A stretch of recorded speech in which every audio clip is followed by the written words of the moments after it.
Magnetism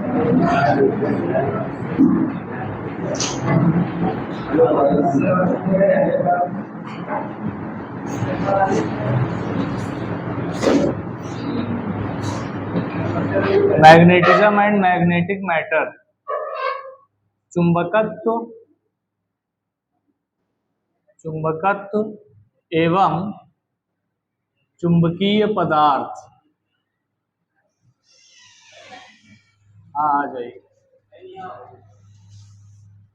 चुंबक बंद कर दो बेटा, पंखा चला दो भैया।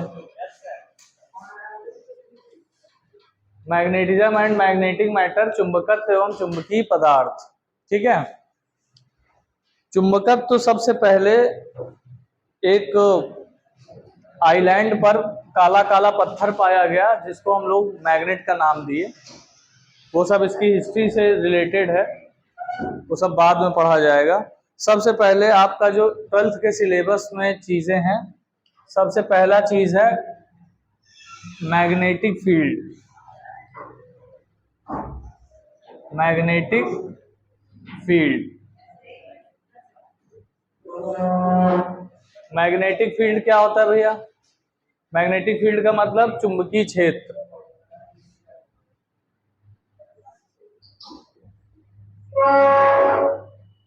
मैग्नेटिक फील्ड यानी चुंबकीय क्षेत्र। तो मैग्नेटिक फील्ड क्या होता है? किसी भी चुंबक यानी किसी भी मैग्नेट के चारों ओर का वह क्षेत्र जहां पर कोई अन्य मैग्नेट या अन्य चुंबक एक बल की अनुभूति करे या एक फोर्स को एक्सपीरियंस करे, वही क्षेत्र क्या कहलाएगा? उस चुंबक का चुंबकीय क्षेत्र पर कहलाएगा। जैसे यहां पर मान लीजिए एक मैग्नेट रख दिया हमने, ये इधर नॉर्थ है इसका, इधर साउथ है, इसके चारों ओर एक क्या बनेगा? क्षेत्र होगा। किसमें? स्फेयर में। स्फेयर का मतलब आगे पीछे ऊपर नीचे दाएं बाएं चारों तरफ पूरा स्पेस। तो ये पूरे स्पेस में अगर हम कोई अन्य छोटा सा चुंबक लेके आएंगे तो इस चुंबक पर क्या होगा? इस चुंबक की वजह से एक फोर्स अप्लाई होगा, यानी एक बल की अनुभूति होगी। अब जब ये इसके क्षेत्र में आएगा तभी इसके ऊपर बल लगेगा, इसके क्षेत्र के बाहर होगा तो बल नहीं लगेगा। यानी जो रीजन है इसके चारों तरफ का, उस रीजन के अगर बाहर है ये मैग्नेट तो इसके ऊपर फोर्स नहीं अप्लाई होगा। तो मतलब जहां पर जिस क्षेत्र में इसके ऊपर फोर्स अप्लाई होगा वो क्षेत्र ही क्या कहलाएगा? इस चुंबक का चुंबकीय क्षेत्र यानी मैग्नेटिक फील्ड कहलाएगा। ठीक है, तो अगर डेफिनेशन देनी हो तो सिर्फ ये दे सकते हैं, the region around the magnet. Around the magnet, region का मतलब क्षेत्र होता है। ठीक है, around the magnet where any other test magnet feels a force is known as magnetic field, is known as magnetic field। ठीक है, वो क्या कहलाएगा? मैग्नेटिक फील्ड कहलाएगा। मैग्नेटिक फील्ड को डिटेक्ट करने के लिए एक डिवाइस आती है जिसको कहा जाता है मैग्नेटिक निडल। क्या बोला जाता है भैया? मैग्नेटिक निडल या चुंबकीय सुई। ठीक है, ये क्या होता है? ये एक छोटा सा चुंबक होता है सुई के आकार का, और ये एक कांच के छोटा सा कांच का डब्बा होता है, उसके अंदर ऐसे बंद किया जाता है। तो ये क्या होता है? नॉर्थ और साउथ डायरेक्शन में ये सुई ऐसे रहती है। जैसे ही आप इसको किसी अदर मैग्नेटिक फील्ड में लेके जाओगे, इसका डायरेक्शन बदल जाएगा। इसका मतलब है कि जहां पर इसका डायरेक्शन नॉर्थ या साउथ से हट करके कहीं और हो जाए तो समझ लीजिए वहां कोई अदर मैग्नेटिक फील्ड है। जब कोई अदर मैग्नेटिक फील्ड होगी तो इसका डायरेक्शन क्या होगा भैया? बदल जाएगा। जैसे मान लीजिए चुंबकीय सुई को आप लेके आए, हम यहाँ पे लेके आए, यहाँ पर नॉर्थ और साउथ का डायरेक्शन जो भी है, जैसे नॉर्थ हमारा किधर होगा? नॉर्थ हमारा इधर है, साउथ इधर है बोर्ड की तरफ। तो आप नॉर्मल अगर यहाँ पे और कोई मैग्नेटिक फील्ड नहीं है तो सुई का डायरेक्शन ऐसा होगा, लेकिन जैसे ही हम एक चुंबक उसके इर्द गिर्द ले आएंगे इसका डायरेक्शन ऐसे हो जाएगा, मतलब इसका तुरंत डायरेक्शन क्या होगा? पलट जाएगा। तो हमें पता चल जाएगा यहाँ कोई अदर मैग्नेटिक फील्ड है। तो मैग्नेटिक फील्ड को डिटेक्ट करने के लिए क्या होता है, चुंबकीय सुई होती है। चुंबकीय सुई से आप डिटेक्ट करते हैं कि यहाँ पर कोई अदर मैग्नेटिक फील्ड हो सकता है या है। ठीक है, समझ में आई थी बात। आगे बात करते हैं। आगे एक साइंटिस्ट थे, उनका नाम था ओरेस्टेड। उन्होंने कुछ एक्सपेरिमेंट किया। लिखो लिखो जल्दी लिखो। उसके बाद एक साइंटिस्ट थे, उनका नाम था ऑस्टेड एक्सपेरिमेंट।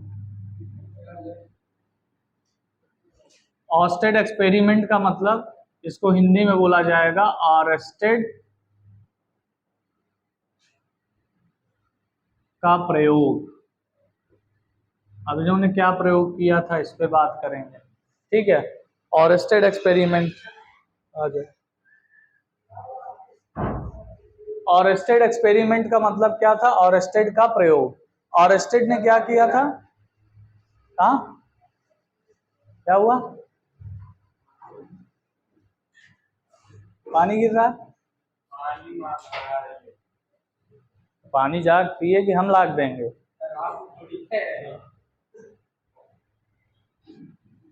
अजीब हाल है यार।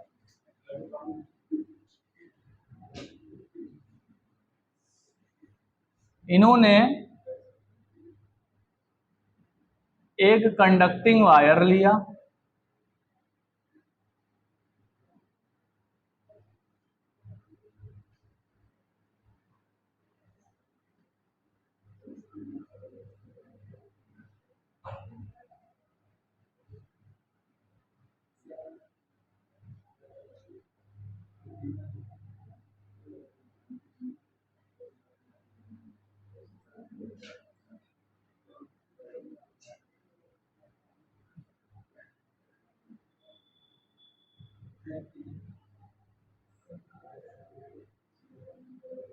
इन्होंने क्या किया, एक बैटरी ली, बैटरी को एक चुंबकी से जोड़ दिया, फिर उसको एक रियोस्टेट से जोड़ दिया, और नीचे एक क्या लिया, कंडक्टिंग वायर लिया, यानी चालक तार।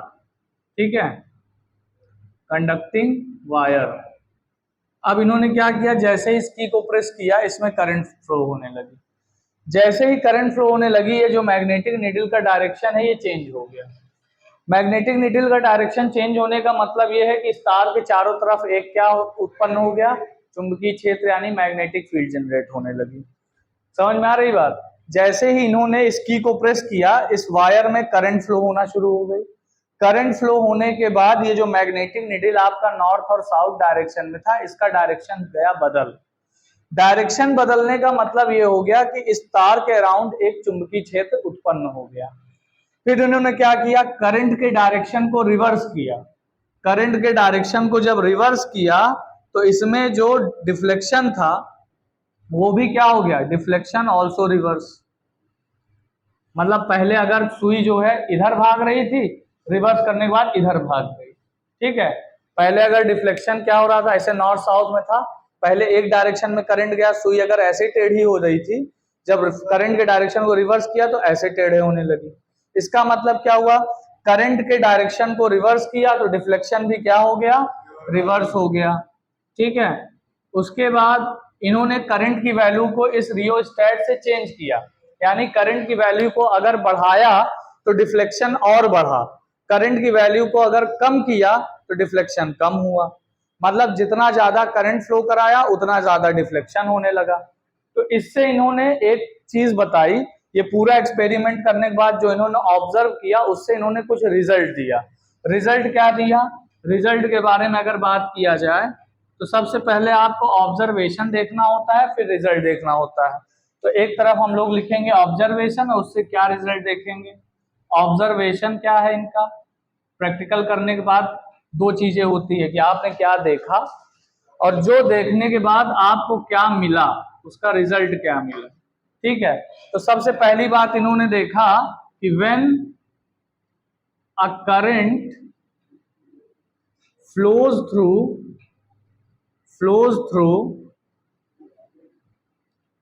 conducting wire magnetic needle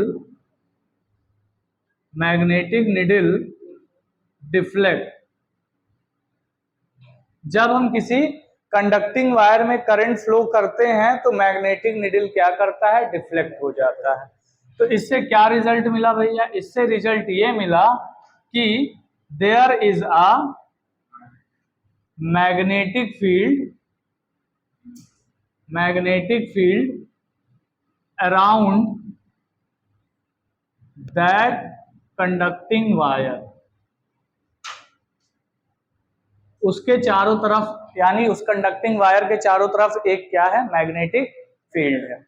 number 2, when current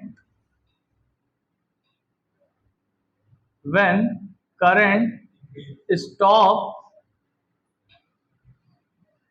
to flow in the conductor, जब करंट को रोक दिया गया, मतलब कंडक्टर में बहने से क्या किया गया, रोक दिया गया। when current stops to flow in the conductor then deflection vanished। Deflection का मतलब जो डिफ्लेक्शन आया था वो नष्ट हो गया, खत्म हो गया। तो इसका मतलब क्या पता चला, दूसरे ऑब्जर्वेशन से क्या पता चला कि यहाँ पर जो मैग्नेटिक फील्ड बन रही थी वो करंट की वजह से बन रही थी। किसकी वजह से, करंट की वजह से। तो दूसरी बात यहाँ पे ये पता चली, the magnetic field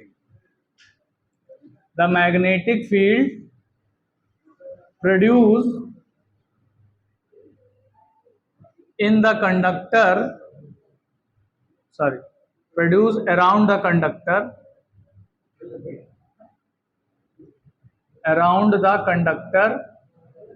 is due to flow of current। मतलब किसकी वजह से था भैया, करंट फ्लो होने की वजह से ये मैग्नेटिक फील्ड जनरेट हो रहा था। करंट को बंद किया, मैग्नेटिक फील्ड भी क्या हो गई, खत्म हो गई। ठीक है। Number 3, when we reverse the direction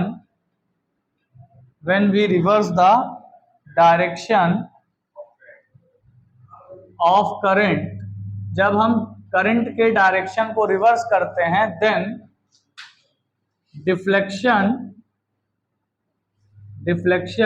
is also reversed। Deflection क्या होता है, ऑल्सो रिवर्स्ड होता है।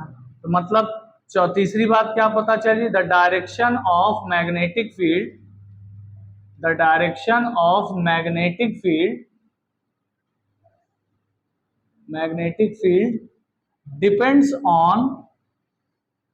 Depends upon direction of current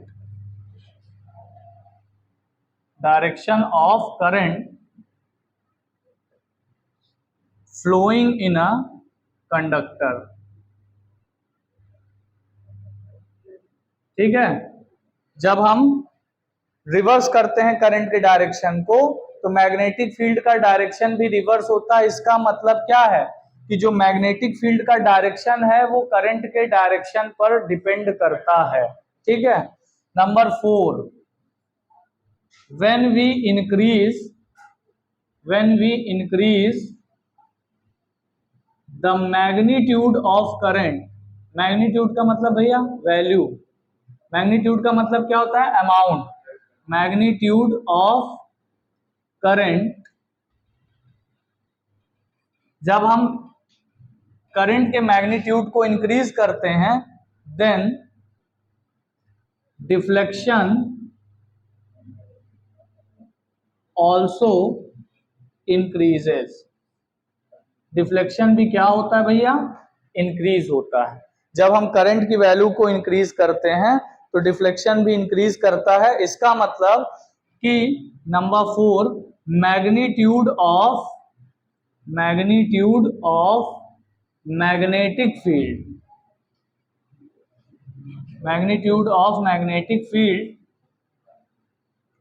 depends upon the magnitude of current. ठीक। तो इस एक्सपेरिमेंट से इतनी बातें सामने आई। अब इसमें क्या समस्या है, अब आप बताइए। ये 4 बातें साफ हुई इस एक्सपेरिमेंट से, ठीक है, समझ में आई बात? हाँ भैया,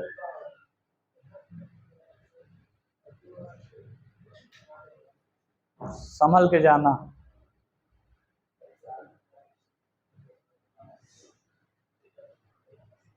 आज बच्चे ज्यादा आ गए क्या यार?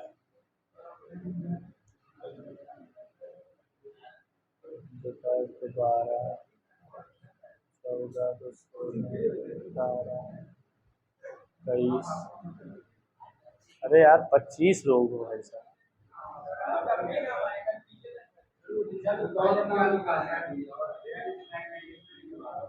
कहाँ बेटा? There is a magnetic field around that conducting wire. जल्दी लिखो थोड़ा, आगे बढ़ा जाए।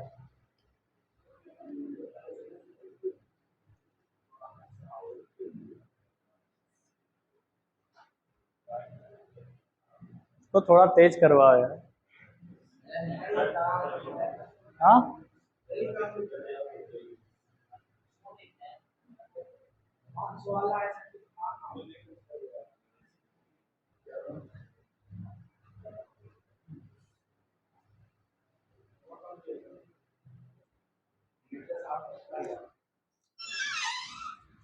तो रिमोट दीजिएगा ये।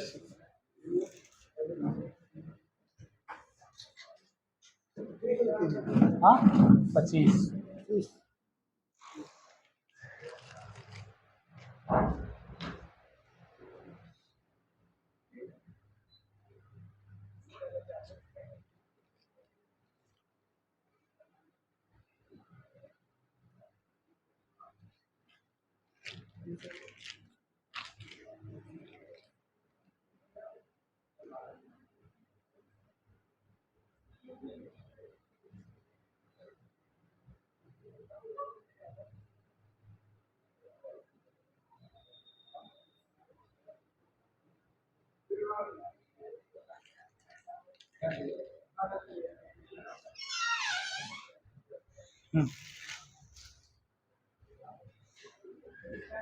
लो भैया,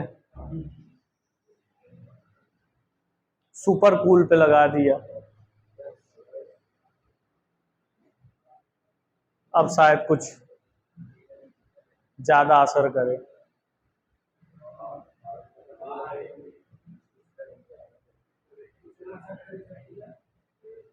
हाँ, अब कुछ बर्फीली हवा फेंक रहा है।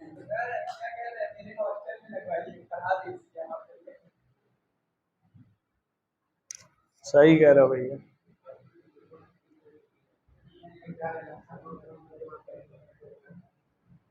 काय हम सब जानते हैं, घरवा पे एक तो पैसा के पेड़ लगाए हैं, जब मन कहता हिला लेते हैं, ठीक है।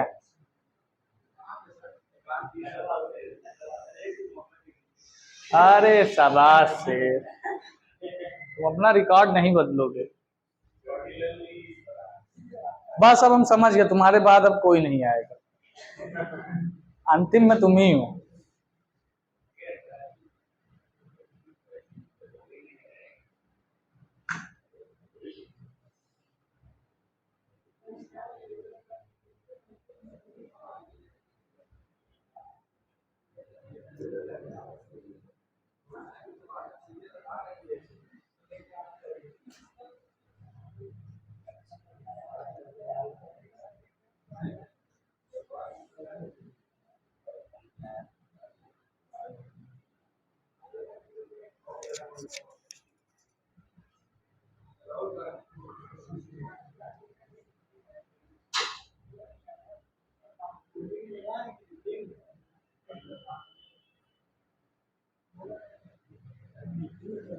अरे तुम लोग फिर भी थोड़े आराम में हो, हम लोग को तो बिल्कुल देख रहे हो पसीना हो रहा है। तुम लोग की तरफ कम से कम हवा तो जा रही है, यहाँ तो वो नहीं आती। क्या हटा दे? उससे कोई मतलब। अरे तो उसको हटाने समस्या है, ये पूरा धूल धक्कड़ सब अंदर घुसेगी।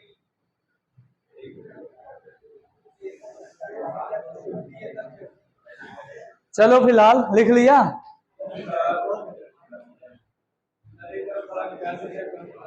देखो आगे समझो, ये चार चीजें आपको समझ में आ गई। इस पूरे प्रैक्टिकल से ये पता चला कि अगर हम किसी कंडक्टिंग वायर में करंट को फ्लो करेंगे तो उस वायर के चारों तरफ एक मैग्नेटिक फील्ड जनरेट हो जाएगा। अगर हम करंट को रोक देंगे तो मैग्नेटिक फील्ड भी क्या होगी, खत्म हो जाएगी। अगर हम करंट की वैल्यू को बढ़ा देंगे तो मैग्नेटिक फील्ड भी क्या हो जाएगी, स्ट्रांग हो जाएगी। अगर हम करंट की वैल्यू को घटा देंगे तो मैग्नेटिक फील्ड भी क्या होगा, डाउन हो जाएगा। सिर्फ इतनी बात ओरस्टेड ने कही थी, उसके अलावा और इन्होंने कुछ भी नहीं कहा था। अब मान लेते हैं कि एक करंट में हमने 3 एम्पियर 4 एम्पियर की करंट फ्लो कर, मतलब एक तार में हमने 3-4 एम्पियर की करंट फ्लो कराई, तो उसके चारों तरफ कितनी मैग्नेटिक फील्ड बनेगी, उसकी वैल्यू क्या होगी, उसका डायरेक्शन क्या होगा, इन सब चीजों के बारे में कोई जानकारी ओरस्टेड ने नहीं दिया था। क्लियर? तो इसके लिए एक दूसरे साइंटिस्ट आए, उनका नाम था बायोट सेवर्ट। ये दो अलग अलग साइंटिस्ट थे स्वीडन के, ठीक है। एक थे बायोट और एक थे सेवर्ट, दो अलग अलग साइंटिस्ट थे, मिल करके इन्होंने काम किया।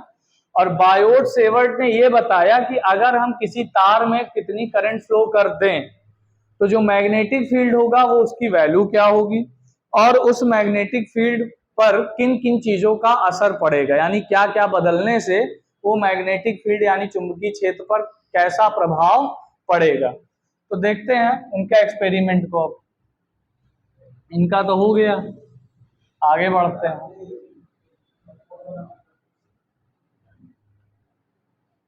लिख लो भैया, हम इधर लिख ले, बहुत स्लो आदमी होता है। ओरस्टेड ने सिर्फ बताया था कि भैया मैग्नेटिक फील्ड होगी, कितनी होगी, किस डायरेक्शन में होगी, ये नहीं बताया था, ठीक है। अब बायोट और Savart, Biot Savart, Biot Savart's law. Biot Savart क्या थे, बायोट अलग साइंटिस्ट है, सेवर्ट अलग साइंटिस्ट है, दोनों अलग अलग। तो बायोट सेवर्ट्स लॉ क्या कहता है, मान लो यहां पर एक तार है, इस तार का हमने एक छोटा सा एलिमेंट लिया डीएल, ठीक है। इस तार का हमने एक छोटा सा एलिमेंट लिया डीएल, इस डीएल में मान लेते हैं आई करंट फ्लो कर रही है। इस छोटे से एलिमेंट की वजह से इस पॉइंट पी पर हमें मैग्नेटिक फील्ड मिली, कोई क्या, डीबी।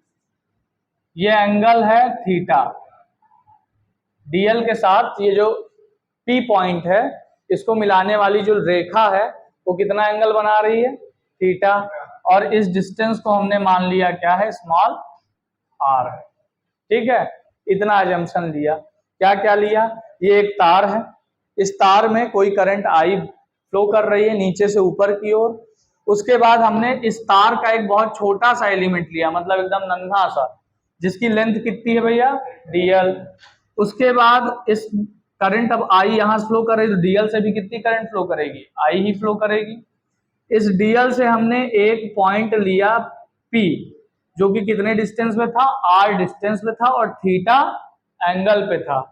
तो इसकी वजह से यहां पर मान लेते हैं एक मैग्नेटिक फील्ड बना डीबी।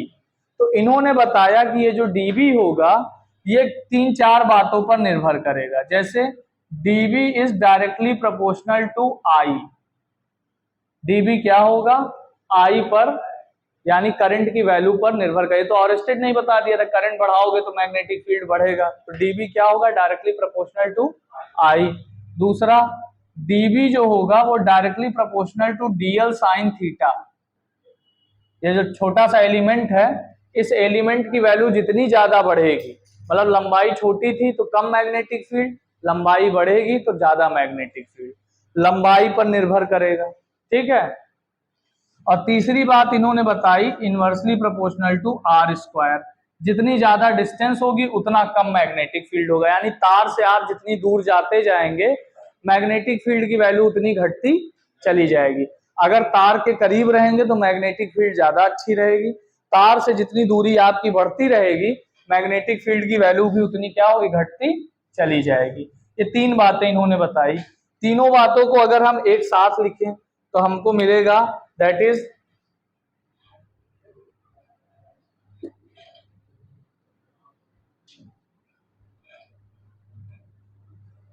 हमको क्या मिलेगा, हमको मिलेगा dB is directly proportional to I dl sine theta upon r का स्क्वायर। क्लियर। अब ये प्रोपोर्शनैलिटी का साइन हमने हटा दिया, हमने लगा दिया इक्वलिटी का, तो यहां पर एक कांस्टेंट आ गया जिसको हमने कहा mu not upon 4 pi, mu not upon 4 pi ideal sine theta upon r square. ये आपका फॉर्मूला हो जाएगा फॉर वैक्यूम। ये फॉर्मूला किसके लिए होगा, फॉर वैक्यूम और एयर के लिए। अगर इसी को हम किसी अन्य माध्यम में यानी अन्य मीडियम में काम कर रहे हैं तो हो जाएगा dB is equals to mu upon 4 pi ideal sine theta upon r का square for other medium, for other medium. दूसरे मीडियम के लिए म्यू आ जाएगा, एयर और वैक्यूम के लिए क्या आ जाएगा, म्यू 0 म्यू नॉट। ठीक है। अब इसकी वैल्यू क्या होती है, म्यू नॉट अपॉन 4 पाई की वैल्यू क्या होती है और ये क्या होता है, इसकी बात किया जाए। भाई ये कहां से प्रकट हो गया, तो म्यू नॉट आपका एक क्या है, कांस्टेंट है। जब भी प्रोपोर्शनैलिटी का साइन हटा के इक्वलिटी लगाया जाता है, आपको पता है दाहिने साइड में एक कांस्टेंट ऐड हो जाता है। फिजिक्स का ये बहुत पुराना रूल है। तो आपका क्या होगा, दाहिने साइड में जो कांस्टेंट है इसकी वैल्यू ये है क्या, तो इसमें यहाँ पर पाई के बारे में तो आप जानते हैं, मैथ में काफी बार पढ़ चुके हैं, 3.14 इसकी वैल्यू होती है। लेकिन यहाँ पर जो म्यू है, म्यू क्या है, mu is a proportionality constant. Mu क्या है, proportionality constant which is known as permeability, magnetic permeability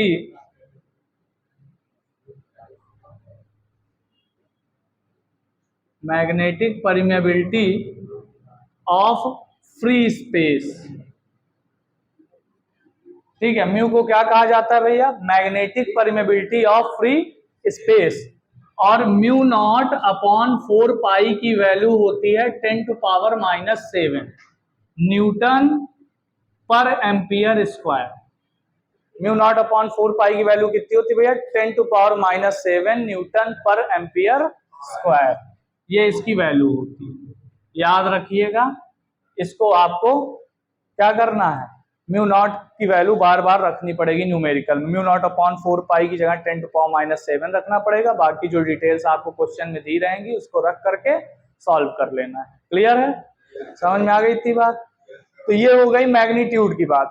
जो यहाँ पर मैग्नेटिक फील्ड आएगा उसका मैग्नीट्यूड तो ये रहेगा, मतलब उसकी वैल्यू इस तरीके से हम डिटेक्ट कर लेंगे इस फॉर्मूले से। अभी डायरेक्शन नहीं पता, यहाँ पे जो मैग्नेटिक फील्ड है इसका डायरेक्शन क्या होगा इसके बारे में अभी जानकारी नहीं है। यहाँ पर डायरेक्शन के लिए अलग साइंटिस्ट आएंगे, उन्होंने बताया। मतलब यहाँ पर क्या है कि एक प्रयोग में 4-5 लोग आए तब जाकर सब कुछ बता पाए। ठीक है, तो अब यहाँ पर वैल्यू डिटेल यहाँ पर ये पता चला कि इसका मैग्नीट्यूड तो इस तरीके से निकलेगा।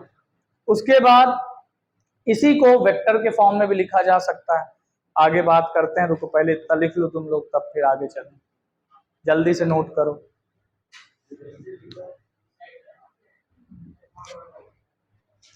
फटाफट नोट करो।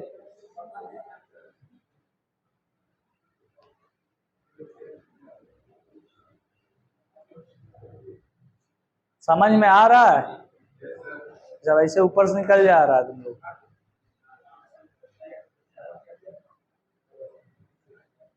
घर जाकर रिवाइज करते नहीं हो तुम लोग, नहीं तो सब याद रहे हर चीज तुम लोग को।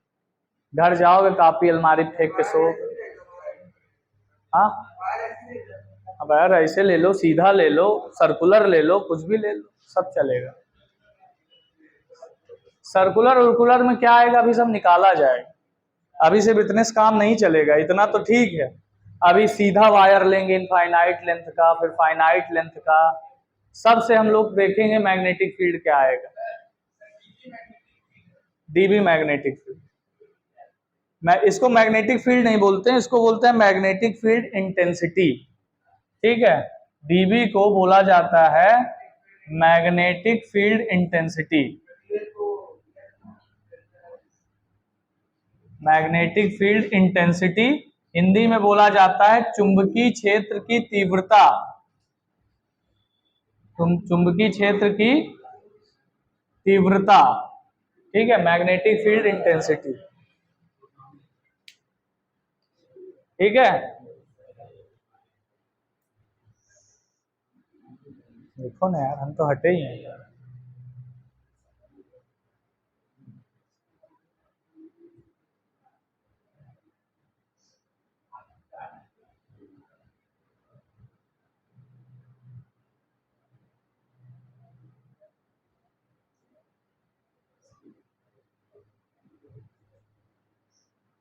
अब कुछ ठंडा हो रहा है।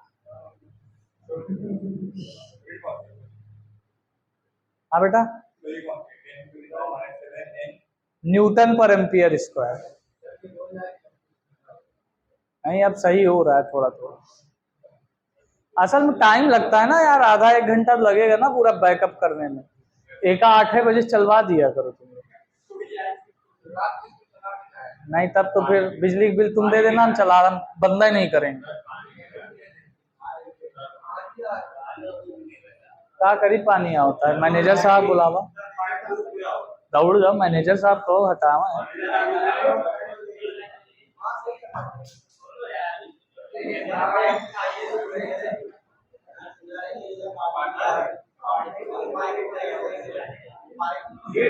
अरे पता है इसको भैया, थोड़ा फेंक के सही कीजिए पानी।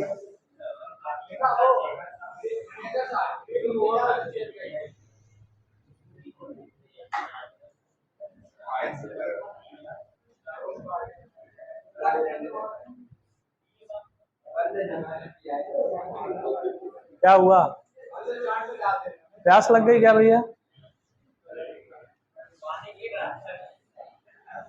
हो गया फेंको।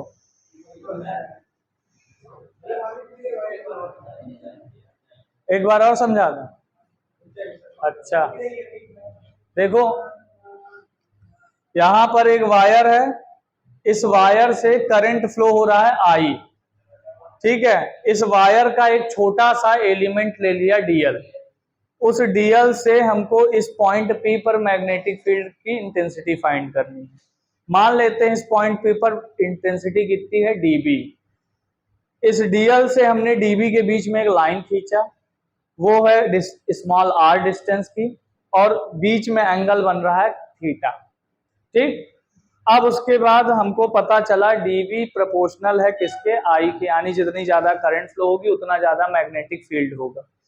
जितना ज्यादा ये डीएल की लेंथ होगी, लेंथ एलिमेंट की, उतना ज्यादा मैग्नेटिक फील्ड होगा, और जितनी ज्यादा इसके बीच में डिस्टेंस होगी उसके स्क्वायर का इनवर्सली प्रोपोर्शनल, यानी जितनी ज्यादा डिस्टेंस होगी उतना कम मैग्नेटिक फील्ड होगा।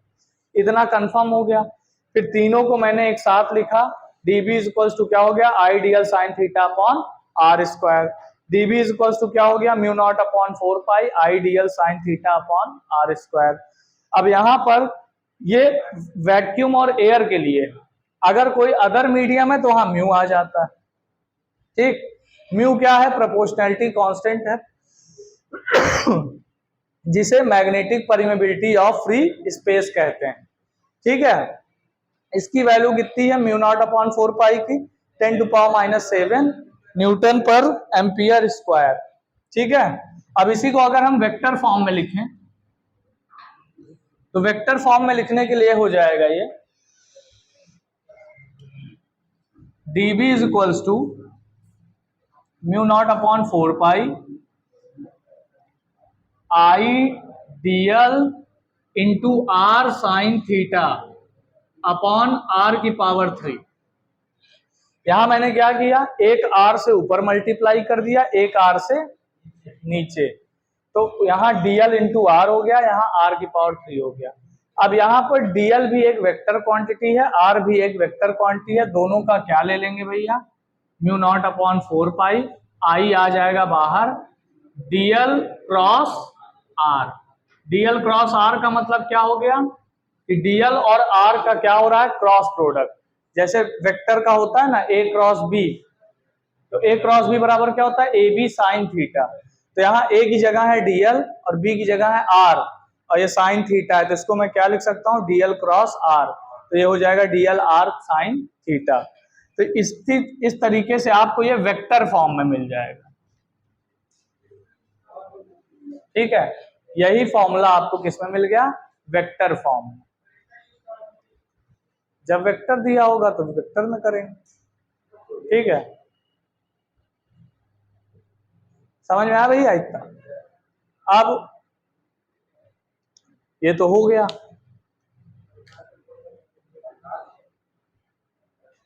अब म्यू नॉट का डायमेंशन फॉर्मूला, म्यू नॉट का अगर डायमेंशन की बात करें, डायमेंशन ऑफ म्यू जीरो, तो क्या हो जाएगा, न्यूटन होता है भैया, न्यूटन क्या होता है, MLT माइनस 2, और एम्पियर के लिए क्या रखोगे, ए का स्क्वायर, एम्पियर स्क्वायर होता है तो ए का स्क्वायर, ये ऊपर आएगा तो क्या हो जाएगा भैया, ML ए की पावर माइनस 2 टी की पावर माइनस 2।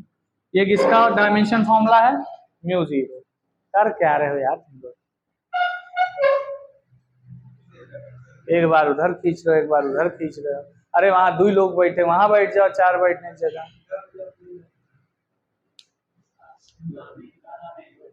हाँ, अरे हम खूब समझ रहे हैं, लेकिन सब है बेवकूफी, इसको मैं अपने नजर में बेवकूफी मानता हूं।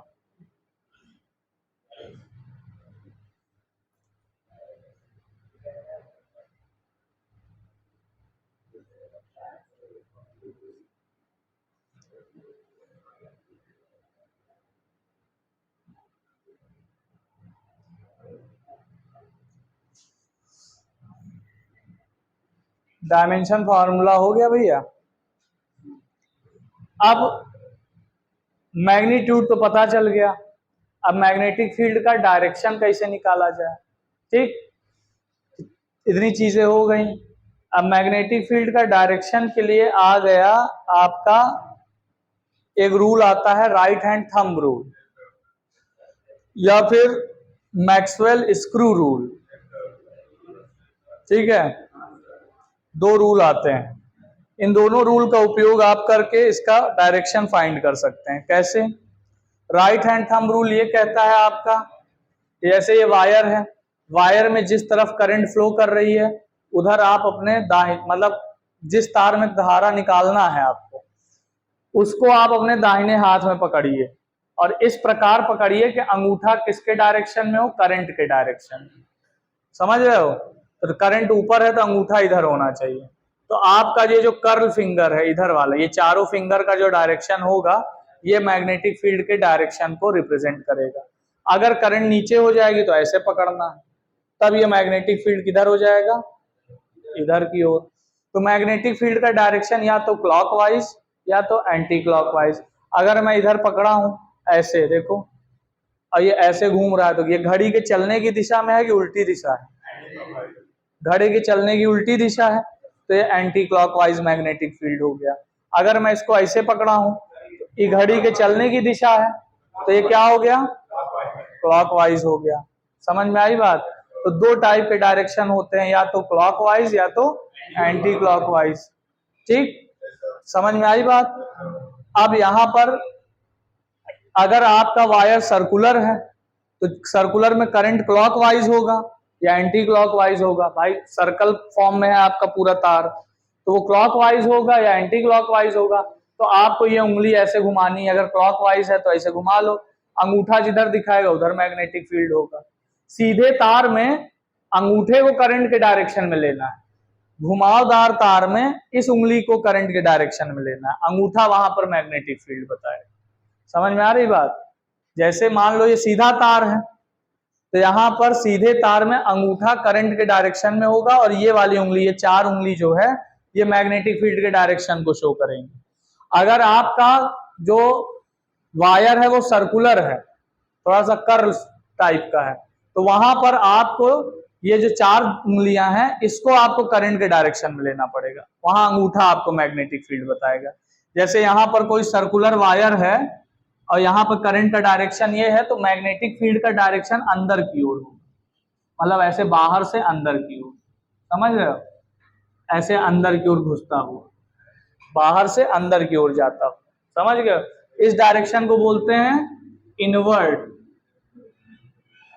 Inward direction. इनवर्ड डायरेक्शन का मतलब सीधा अंदर की तरफ। अगर ये डायरेक्शन इधर होगा तो ऐसे करेंगे, आउटवर्ड आ गया, बाहर की ओर। अब इधर का डायरेक्शन क्या होगा बेटा? Outward direction. आज समझ में आई थी? ठीक, क्लियर है? चलिए, तो डायरेक्शन में लिख लीजिए the direction of magnetic field, नीचे लिख लीजिए एक लाइन। पकड़ना नहीं है ना, सर्कुलर वाले में पकड़ना नहीं है, पहले लिखो, बता लिखो। The direction of magnetic field, the direction of magnetic field detect by the help of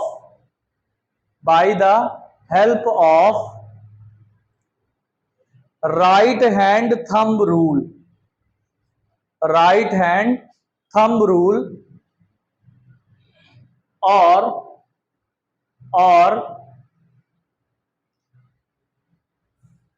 Maxwell screw rule, Maxwell screw rule, Maxwell के स्क्रू रूल से डिटेक्ट किया जाता है। क्लियर है भैया? कोई समस्या, दिक्कत, परेशानी? हाँ, तुमको ये वाला नहीं समझ में आया। ये सर्कुलर अगर है तो आपको सिर्फ सर्कल के जिधर करंट फ्लो हो रहा है उस डायरेक्शन में ये उंगली कर्ल कर ली, अंगूठा जिधर बताएगा उधर मैग्नेटिक, पकड़ना नहीं है भैया, ठीक है? जैसे हाँ लाओ यही दिखा दो, ये है, मान लो ये, अब इसमें करंट ऐसे फ्लो कर रही है तो आपको कुछ नहीं करना, ऐसे फ्लो कर रही तो ऐसे देखो, तो करंट का डायरेक्शन ऐसे आए, हाँ आउटवर्ड। करंट ऐसे आ रही है तो ऐसे करेंगे, तो ये करंट का, तो आपका मैग्नेटिक फील्ड का डायरेक्शन इसके अंदर से ऐसे जाता हो। समझ में आई बात? हाँ, राइट हैंड, राइट हैंड का इस्तेमाल आप करेंगे, लेफ्ट हैंड नहीं, ठीक है? दाहिना बामा जानते हो ना, ये दाहिना है, ये बामा है, ये लेफ्ट हैंड है, ये राइट हैंड है, ठीक है? तो राइट हैंड का यूज करना है, लेफ्ट हैंड नहीं। अरे तुम्हारा भी राइट है, मेरा भी राइट है, तुम सामने बैठे हो तो तुम्हारा राइट इधर होगा, हम इधर खड़े हैं तो हमारा राइट इधर है, ठीक है? समझ में आई बात? अब दाहिना बाबा नहीं जानते होगे तो भैया ना बताए सकते, ठीक? दाहिना बायां तो जानना चाहिए ना, कौन सा दाहिना है कौन सा बायां है। अरे जिस हाथ में घड़ी पहनी जाती वो बायां है, अब कहीं तो हम दाहिने में घड़ी पहनी थी, हाँ दाहिने में लड़कियां पहनती, फिलहाल लड़की तो इस क्लास में है नहीं, हाँ? कौन है? तुम?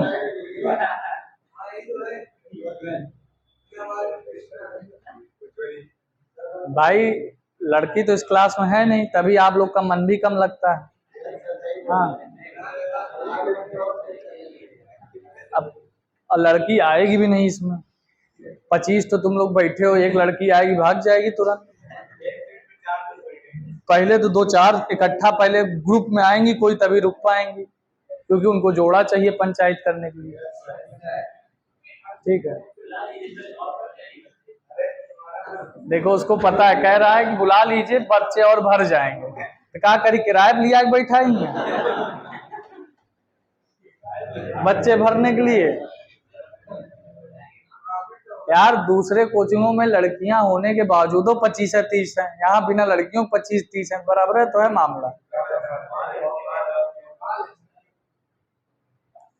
ठीक है हाँ, अभी इन्हें नहीं पढ़ रहे हो, वो सब आ जाएंगे तब तो और नहीं पढ़ोगे, पढ़ोगे तब कहाँ, तब तो कोचिंग छूटेगी, तुम लोग पीछे पीछे, वो सब आगे आगे। हाँ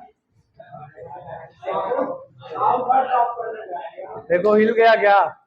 सही है, लाइट बहुत ज्यादा है, ठीक है, गोरे आएंगे क्या दिक्कत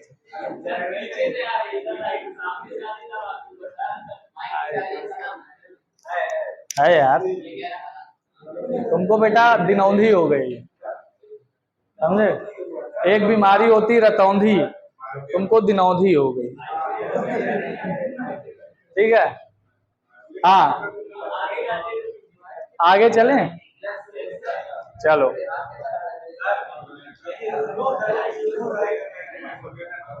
रुको यार, क्या पूछ रहे हैं बोलो। ये यूज कुछ ऐसे ही है, पढ़ेंगे, मोटर में भी ऐसा ही कुछ इस्तेमाल, बात सही कह रहे हो। कॉइल में करंट फ्लो करता है, मैग्नेटिक फील्ड जनरेट करता है।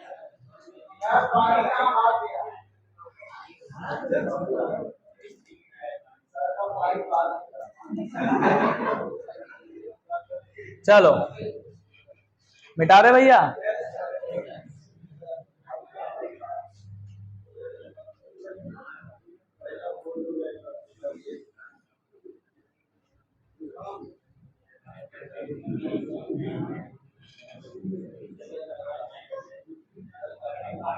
टाइम कितना हुआ भैया?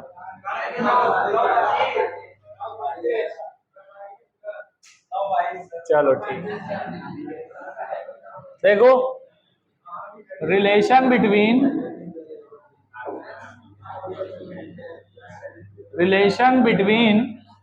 Mu zero and epsilon zero. Mu zero को क्या बोलते हैं बेटा? Permeability of, magnetic permeability of free space. Epsilon zero को क्या बोलते हैं? Electric permeability of free space. ये मैग्नेटिक परमिएबिलिटी है, ये इलेक्ट्रिक परमिएबिलिटी है। दोनों की वैल्यू क्या होती है? म्यू जीरो की वैल्यू होती है 4 पाई इंटू 10 टू पावर -7, और अपसाइलन जीरो की वैल्यू क्या होती है भैया? 8.85 इंटू 10 टू पावर -12, यही होती है ना। दोनों को मल्टीप्लाई कर दो, mu not into epsilon not, ठीक है, दोनों को क्या कर दो?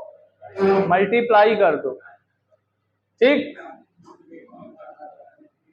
या फिर एक काम ऐसे कर सकते हो, रुको, अपसाइलन नॉट को आप लिख सकते हो, क्योंकि आपका जो के होता है वो 1/4 pi epsilon not is equals to कितना होता है भैया? 9 इंटू 10 टू पावर 9। तो अपसाइलन नॉट को लिख सकते हो आप 1/4 pi into 9 into 10 to power 9, ये भी लिख सकते हो। तो यहां पर लिख लो 1/4 pi into 9 into 10 to power 9, multiply करोगे क्या हो जाएगा? 4 पाई इंटू 1/4 पाई, ये पहले कर दिया मैंने, इंटू 9 इंटू 10 टू पावर, अरे रुको यार, 10 to power -7 upon 9 into 10 to power 9। Clear? ये नीचे है ना तो वो नीचे आएगा, वो ऊपर है तो वो ऊपर आएगा। 4 पाई से 4 पाई कैंसिल, 10 टू पावर 9 ऊपर गया, कितना हो जाएगा भैया? या उसको छोड़ो, इसको नीचे ले आओ, तो 1/9 इंटू 10 टू पावर कितना हो गया? 9×7 16। इसका मतलब मैं इसको लिख सकता हूं 3 इंटू 10 टू पावर 8 का स्क्वायर लिखा जा सकता है, क्यों भैया? 3 इंटू 10 टू पावर 8 का स्क्वायर, 3 इंटू 10 टू पावर 8 जो होता है ये स्पीड ऑफ लाइट होती है, ठीक है। तो mu not into epsilon not, तो mu not into epsilon not is equals to 1 upon c का स्क्वायर। सी का मतलब क्या, स्पीड ऑफ लाइट। तो यहां पर c square is equals to लिखा जा सकता है 1 upon mu naught epsilon naught, और सी बराबर क्या लिखा जा सकता है 1 upon under root mu naught epsilon. ये डेरिवेशन नोट कर लीजिए, 2 नंबर में कई बार पूछा गया है, 2 नंबर में कई बार पूछा गया है इसको, ठीक है। बस आपको दोनों को मल्टीप्लाई करके लिख देना है, बस सिर्फ इंपॉर्टेंट लिखो भैया। मोस्ट इंपॉर्टेंट क्या होता है, मोस्ट इंपॉर्टेंट कुछ होगा नहीं करता।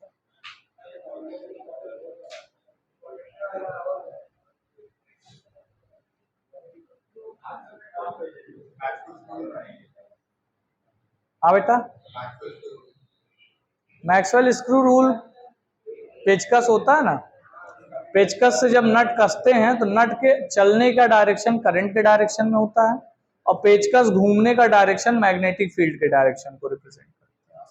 अगर उल्टा घुमाओगे तो नट नीचे निकलेगा, तो करंट का डायरेक्शन नीचे और मैग्नेटिक फील्ड का डायरेक्शन ये हो जाएगा। बस इतना ही।